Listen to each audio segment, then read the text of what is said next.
这是近年来俄罗斯最好看的惊悚悬疑剧，一个可以拿到100万部的真人秀节目，吸引了16名来自全国各行各业、喜欢野外生存的人参加。很快，他们来到荒无人烟的森林，参赛的首次考验也非常的刺激。随着导演的一声令下，他们从一条激流的小溪开始前行，穿越激流来到森林，找到节目组留给他们的线索，前往营地。首先到达目的的2人将会成为他们中的队长，最后到达的2人将会被淘汰。这个过程显然是非常激烈的。很快，钢弹第一个来到指定地点，刚陷害帕维尔的小加则成为第2名。随着时间的流逝，所有人的陆续到达了指定地点，唯独丽娜2人成为最后到达的人员。按照节目规定，他们将被淘汰。显然，蜜姐并不甘心。随后，导演给钢弹跟小加任命了队长，并让他们自己选择自己的队友。而导演也重新给了丽娜2人一次机会，让2名队长决定是否留下他们。很不幸，所有人选择了他们留下。2人还不知道这将是噩梦的开始。紧接着，2队队员要进行一次火种争夺，成功优先拿到火种的队伍将会在寒冷的夜晚获取更多的物资。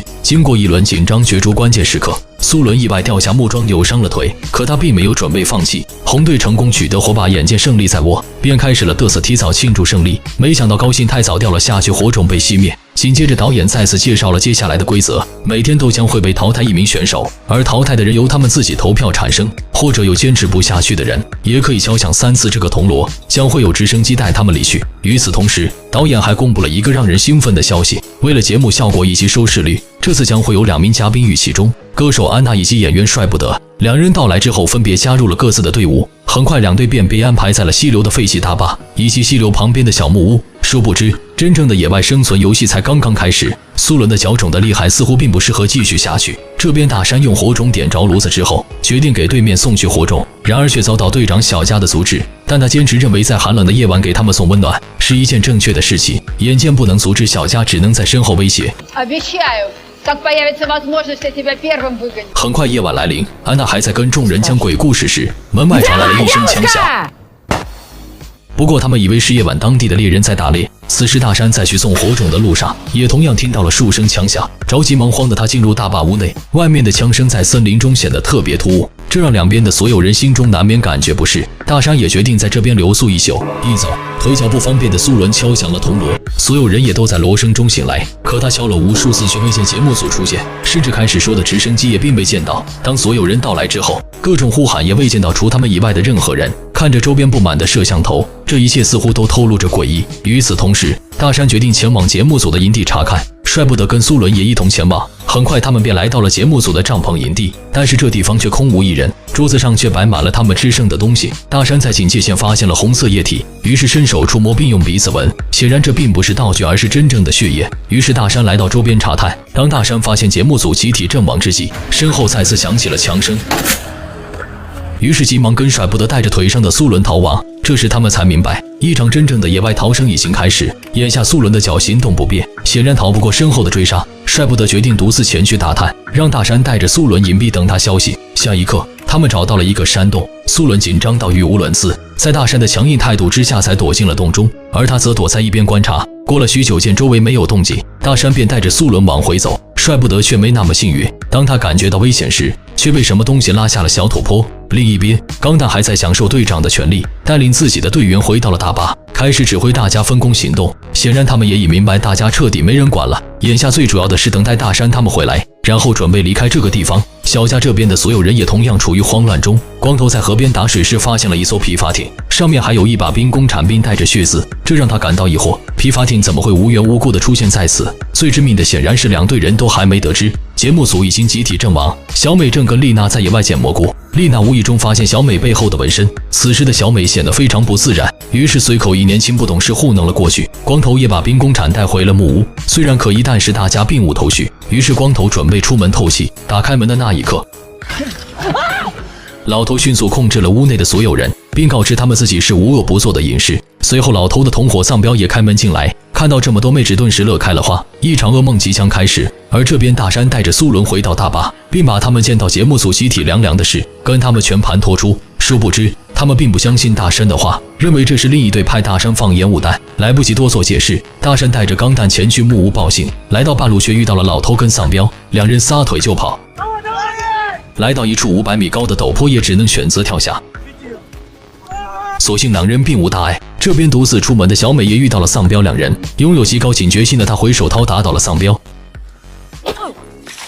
可身后却出现了持枪的老头，面对装备的差距也只能被俘。小美被带回木屋之后，丧彪迫不及待的要给她上刑。当他扯掉吊眉外衣之后，便发现了她后背的纹身。老头一看这纹身的造型，便问她的身份。于是老头让丧彪放开小美，他似乎对这个纹身非常忌惮。很快夜幕降临，老头再次对所有人进行了戏谑，并让他们选出其中的一个女人陪他们狂欢，而人群中的男人则为此起了争执。危险的关头，人性显露无遗，而老头也已经没有耐心看他们争论，于是举枪威胁他们马上选择。这时翠花开口道：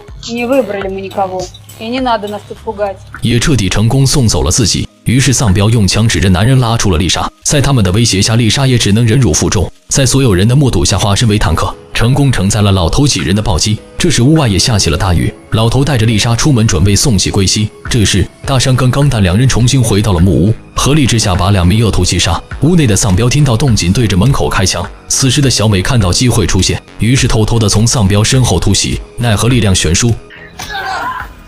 危急时刻，光头成功助攻拿下丧彪。回到屋内之后，几人便对丧彪进行审问，可丧彪却守口如瓶，不肯吐露半字，疯癫地喊道：“你们所有人都将死在这里！”小帅来到屋外，再次对老头进行检查，却发现他手上的纹身是假的，他们并不是真正的隐士。这时缓过劲来的丽莎拿起了鹿角，对着丧彪便发泄出了自己心中所有的恨。此时唯独小美露出了疯狂的笑容。光头几人把老头以及同伙的尸体掩埋之后，所有人都开始为寻找出去的路而操心。这个深山老林之中没有丝毫的信号，还有众多的野兽出没，想要出去也并非易事。大胡子心中却还在惦记小美的纹身，不断的询问纹身的来源。小美再次打马虎眼糊弄过去。这边木屋之内，金姐质问苏伦昨夜为什么推出沙拉，难道他就没有一丝的人性吗？奈何胆小怕事的苏伦却认为自己只不过是做了别人没做的事，随后便遭到了金姐的一大嘴巴子。经历了 MT 扛伤害的丽莎，她的情绪也变得异常不稳，而30岁的她还未曾接近过异性，扛伤害的过程中却让3个恶人得逞。随后众人来到了节目组的基地，大山带众人来到发现尸体的大坑时，发现尸体已经被人为的清理得一干二净。钢蛋也开始认为大山一直在欺骗，边上的小美则露出了怪异的表情，她似乎知道事情的来龙去脉。大山这时也百口莫辩，大胡子提议先去营地查看，或许有什么东西用得到。可众人对大山已经失去了信任。回到营地，大山看到警戒线中的血液也不翼而飞，仅在警戒线上残留了些许印记，显然这是有人故意为之。这时外面的几人发现发电机的油也被放得一干二净。在指挥室中，小美打开了电脑，当她看到电脑资料中的人物照片时，脸上再次露出了神秘的笑容，随后拿出了随身携带的 U 盘拷贝了资料。危机也在这时出现，小美这边出现了一只口中叼着手的狼，可她似乎没有任何害怕的情绪，俯身对狼做出了挑衅的表情。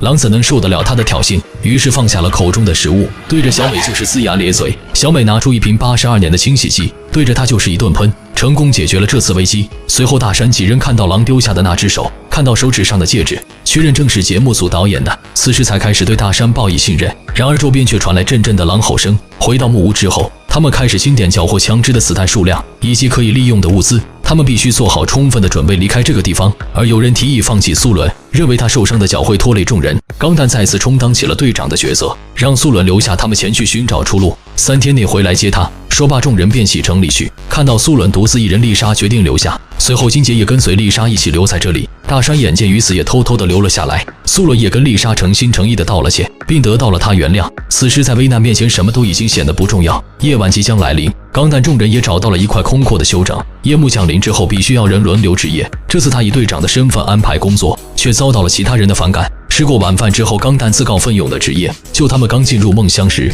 却在阴风阵阵之中醒来，眼前出现了大量的狼，他们赫然已被狼群包围，而值夜的钢蛋却正睡得正香。面对狼群，他们却不能开枪阻止，枪声会引来森林中可怕的存在智者。面对狼群的袭击，光头不得不开枪吓走他们。另一边，丽莎从睡梦中醒来，当她缓缓看向窗外时，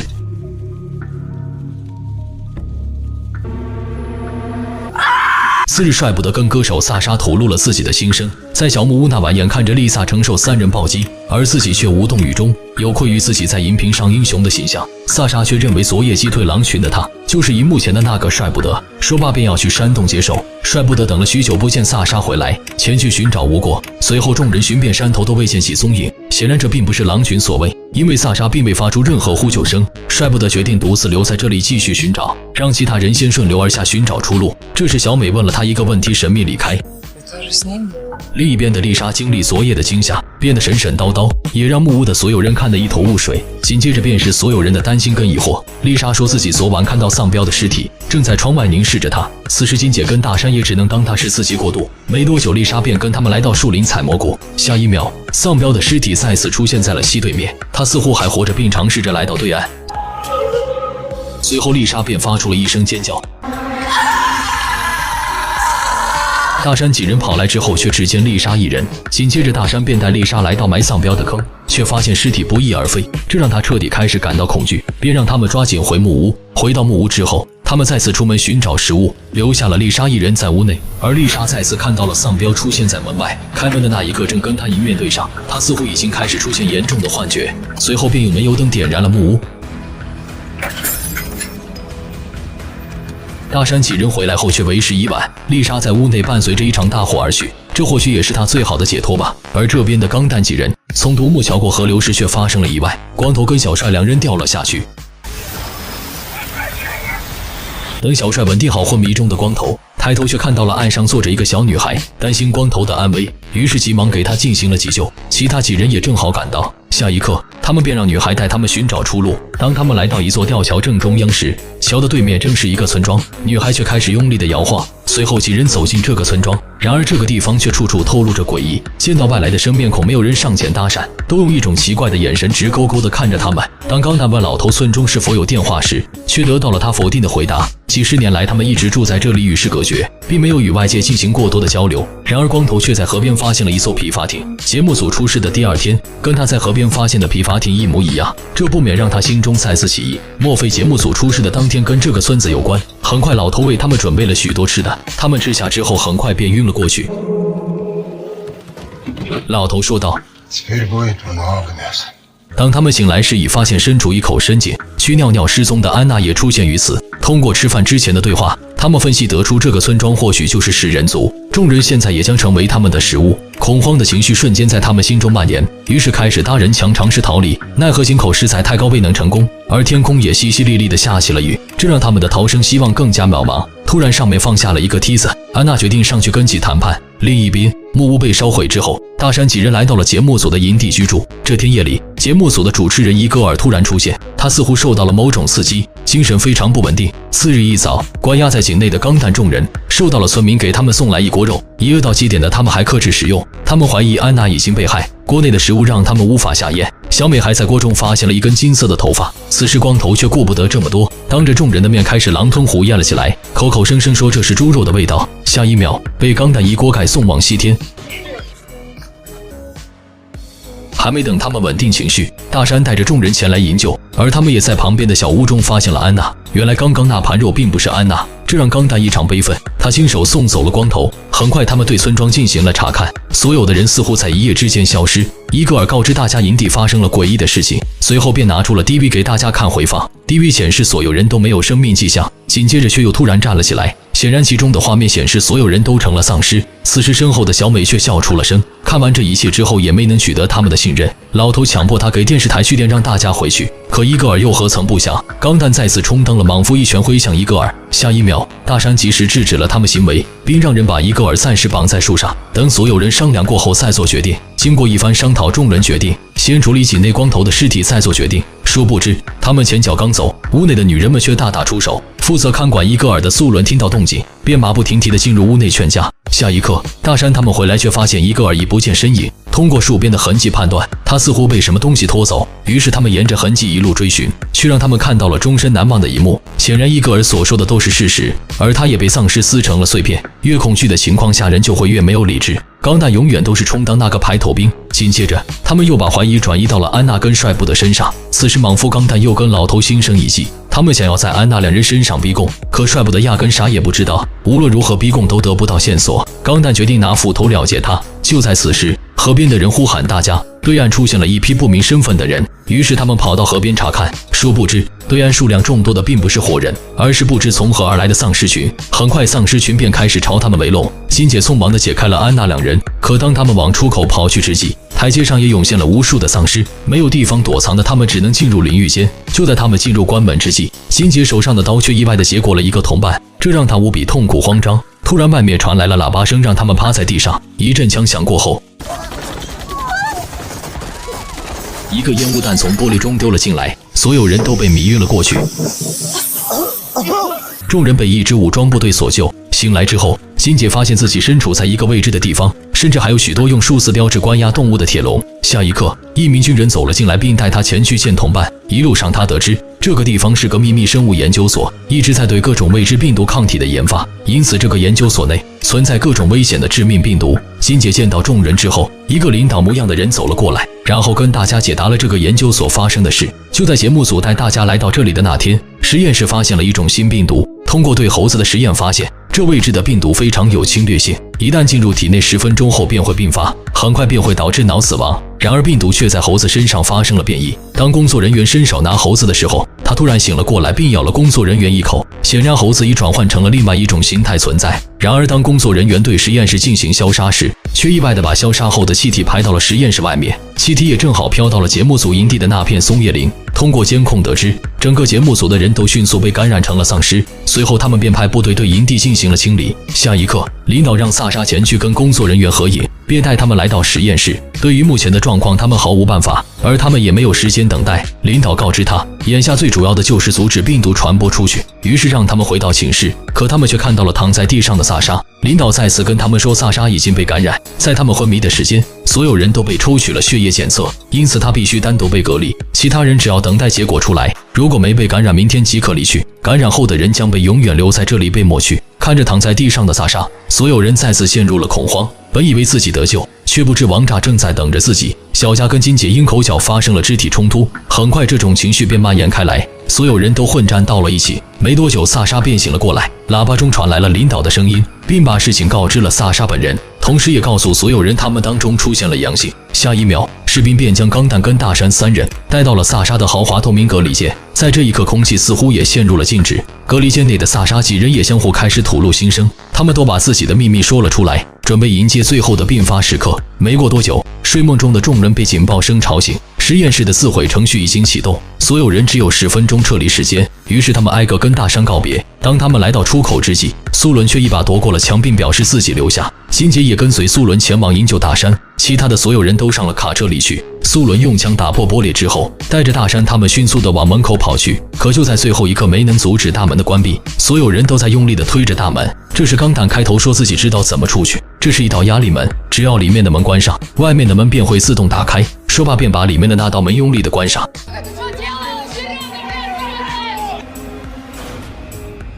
大山几人也顺利地走了出来。另一边，卡车内的所有人都在闭目养神，唯独小美仿佛人间清醒。很快车子便驶向了一个山洞，一阵巨大的爆炸声传来。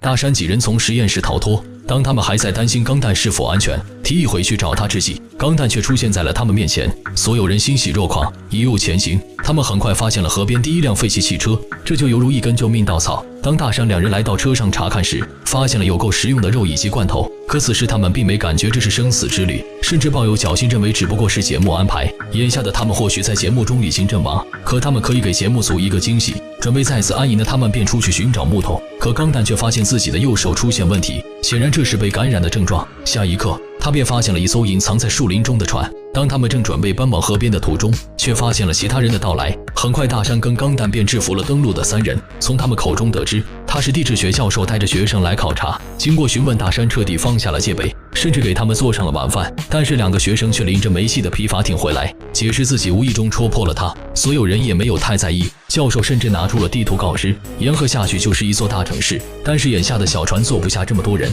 制作一艘木筏需要2天时间。随后众人便决定制作木筏回去。殊不知半夜大山睡着，教授带着2个学生用他们的船跑路。大山跟钢蛋相互埋怨也无济于事，于是决定继续睡觉。太阳升起，河边再次来一群带有武器的人，告知大山在寻找1老2少，他们偷走了村里的圣物。而那个地质教授曾经经常来村里，没曾想以自己生日的名义灌醉他们，然后偷走了他们村中的黄金石头。当他问大山是否见过3人时，大山脱口而出并未曾见过。很快他们便在树林中找出了漏气的皮筏艇，紧接着便要对大山众人动粗。大山脱口而出，只要给他1艘船便能找到丢失的圣物，如果找不到自己便会给他们1桶黄金。随后他跟钢蛋还有萨莎被他们押送追击，没过多久便看到他们的船在岸边，于是众人上岸寻找。很快他们便找到了逃跑的3人，此时村民还把枪口对准大山。钢蛋激动地说这就是一个阴谋，他们一直就是这个游戏的主谋。激动的钢蛋抢到了枪，一瞬间就混战到了一起。大山在争夺中还打伤了萨拉，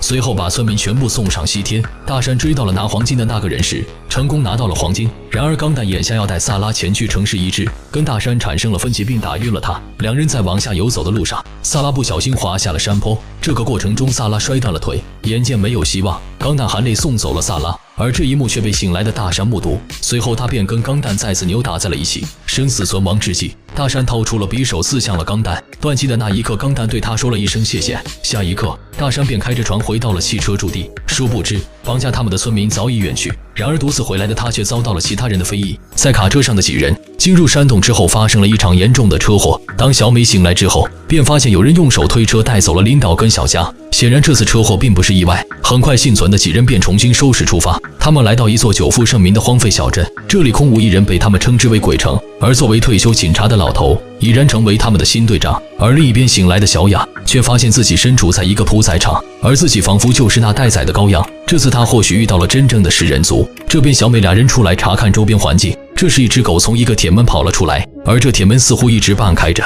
当小帅准备斗狗时，却遭到了小美的阻止。这个地方已经30来年没有人居住，而这只狗脖子上却有皮带拴着，这或许是一个陷阱。于是2人匆忙离开。经过警察局时，他们决定进入查看，而他们的身后似乎一直有一双眼睛在看着。而这边的小雅也挣脱了束缚，成功击退了这个恶魔老头。而老头在追他的过程中却不小心摔倒，也让他成功逃离。很快他便找到了小美他们的营地。次日一早，老头却神奇地给他们找来了一辆消防车，所有人兴奋地上车准备离去，还没等开心10秒，车子却突然熄火。眼前出现了一个戴防毒面具的人，手举烟雾弹朝他们走来。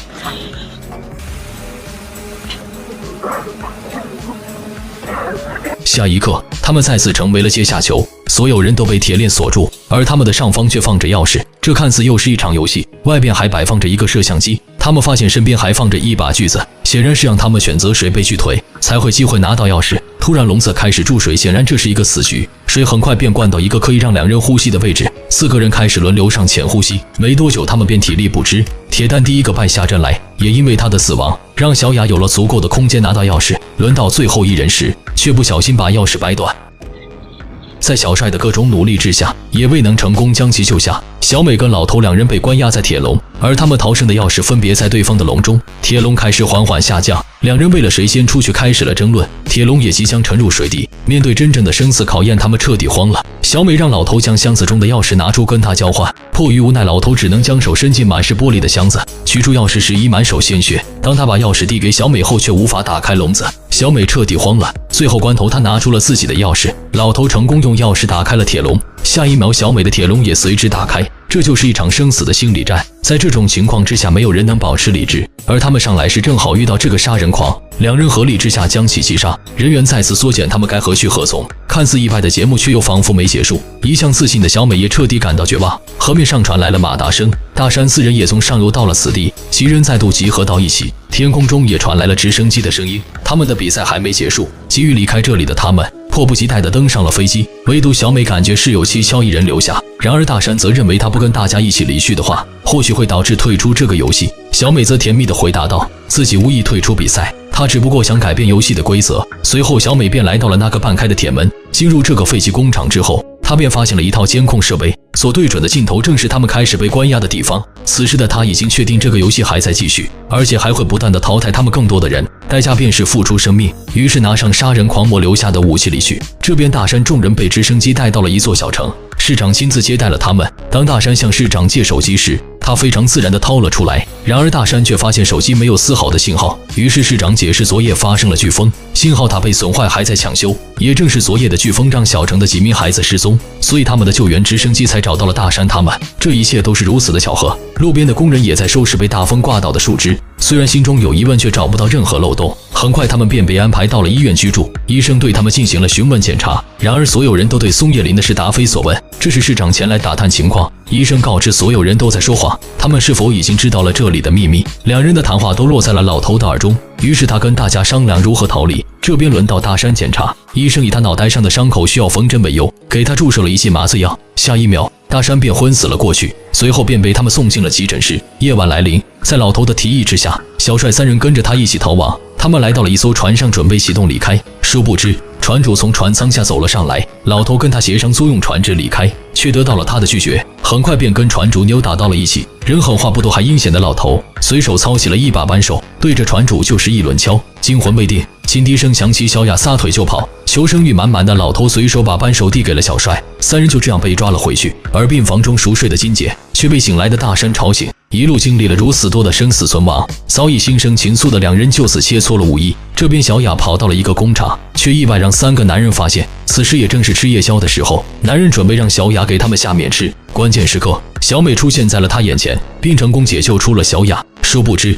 他们的身后再次出现了一个男人。被抓的小帅几人被带到了警察局，因为当地的孩子无故失踪，警长的女儿也在其中，于是便把他们当成了嫌疑人，对小帅进行了刑讯逼供。从他口中得知，小帅几人并非游客，而是参加一档真人秀节目而迷路。可警长压根不相信他的话，并放下狠话，孩子找到以前，他们任何人都不能离开这里，便把几人关押到了一间房内。这边小美被当地的一名警员带回了家，从他口中得知，去年他在这里见过像他们这样的参赛者。然而没过多久，他便发现了那几个人的尸体，唯独一个女孩的尸体没有发现。当小美得知女孩的特征时，她情绪开始崩溃。原来女孩是她的姐姐，她来参加这个比赛也正是为了寻找真相。一旁的小雅听到这里开始害怕了，原来小美一直隐瞒他们游戏的真相。她抢过武器便开始威胁小美，认为是她的隐瞒才造成了这么多人丧生。情急之下扣动了扳机，打倒了警员，独自一人来到了邮局，并威胁工作人员接通他家的电话。殊不知，工作人员以接通电话为幌子，偷偷地跑了出来，并把他锁在了屋内。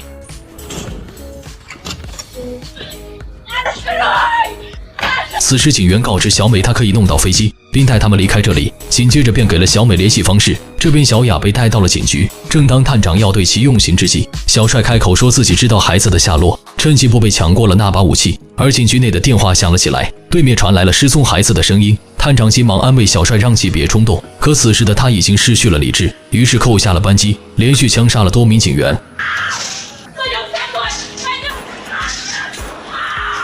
自己也在一名警员的最后一击下凉凉。另一边，被关押的大山几人，每个人心中都算计着自己的小九九。老头陷害小帅的行为让他们唾弃，随后老头便做好了简易的武器，就去骗门外的守卫开门。当大门打开的那一刻，老头使出了凌波微步的走位，成功击杀进入的守卫并抢夺了武器。下一秒，意外发生了，欣姐在混乱中被他的榴弹射中。眼见于此，大山也只能求他带欣姐前去救治，可任性的老头却一意孤行。当他举枪对准大山之际，所有人在小美的带领之下来到了机场，本以为这次终于可以摆脱这个游戏，放下戒备的他们很快便睡着。醒来的小美再次发现异常，于是匆忙地打开驾驶舱的门，却发现驾驶舱空无一人。驾驶员在他们熟睡时早已逃离，显然警员已被主办方收买，而飞行员也是他们的人。大山急忙前去控制飞机，却发现方向舵已被破坏，显然这又是游戏的一环。几人再次陷入面对死亡的恐惧。小美在飞机中找到5个可以使用的降落伞，他们又得面临一次抉择。然而这次的选择只能给到大山，谁让他跟金姐练过玉女心经武艺切磋。当其他人都跳下飞机之后，大山还在考虑是否牺牲自己时，金姐明知自己的枪伤只是时间问题，果断地把这次生存的机会给了大山，自己毅然地跳出了机舱。大山痛苦地跪地痛哭，只能背上降落伞跳出。落水之后的大山跟小美俩人浮在冰冷的湖面中，尽量地让自己保持体力。很快，一艘渔船出现在了他们眼前。获救之后，发现其他3人已经被其所救。船长告知这里是贝加尔湖，600公里长的湖岸线也让他们开始发愁。下一站他们将去哪个城市？经历了这么多次的危机，缓过神来的大山感觉这又是一次游戏。第六感告诉他，这艘船不简单，刚刚跳机的几人怎么会被渔船精准定位？于是偷摸地打晕了船长以及其他船员。当他对船长开始审问时，却遭到了否认。但此时的他也已经彻底慌了神，也开始逐渐地丧失理智，对着船长的手就一棍下去。他这次猜对了，在感觉到生命受到危险之后，船长说出了实情。他确实也是渔民，也在这片湖域打鱼，只不过前几日遇到了几个电视台的人，让他帮忙把大山几人从这个位置救起，并给他一大笔现金，然后还拿出了他的妻女照片威胁。迫于无奈，他也只能答应。其他人也在船上找到了众多的摄像头，可当大山一问他为啥会如此精准定位，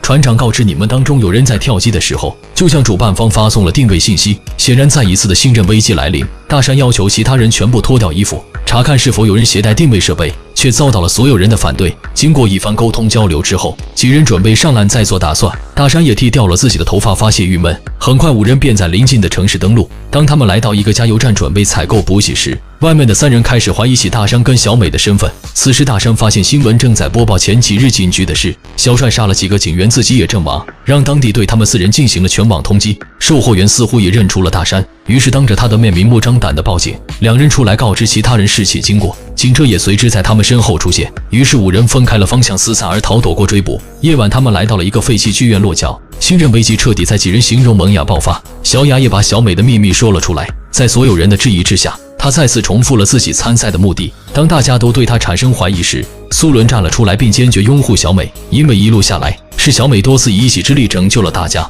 要说他就卧底的话，那么大山也不能逃脱嫌疑。殊不知身后大妈直接把矛盾转移给了苏伦，他认为苏伦脚上有刀疤，很可能定位芯片就装在他的腿内。大山拿着枪要一探究竟，慌乱中的苏伦却撞倒了脚手架，让自己意外死去。一直都是大好人的苏伦成功下线。此时大妈则以取出他腿中的定位器为由，站在苏伦的身边，用玻璃割开了自己的腿，强忍着剧痛告诉大家是从苏伦身上取得。随后小美提议留下定位器，4人连夜搭车逃往了城市。紧接着他们便跟着小雅回家。当小雅前夫见到她时，也彻底惊呆了。从他口中得知，就在众人前去参赛的当天，节目组便对外公布了一个视频，直升机坠落，16个参赛者全部遇难，剩下的只有一堆被烧焦的尸体跟残骸。所有参赛选手的家属也都收到了遗体，虽然面目全非，但是 DNA 对比没有任何问题。显然这又是节目组的疑似造假。这个夜晚是他们2个月来睡得最好的一次。大山也在梦见了曾经在叙利亚当战地记者的往事，曾经因为他的不坚持导致一个女孩被杀，这也是他此生最大的心病。次日，小雅恳求前夫帮他们联系电视台高层，4人准备对外公布这一切，而大山跟小美也准备做点事情。2人来到地铁站，大山给曾经的记者好友打去了电话，希望让其帮忙公布炒作舆论，只有这样他们几人才有机会活下去。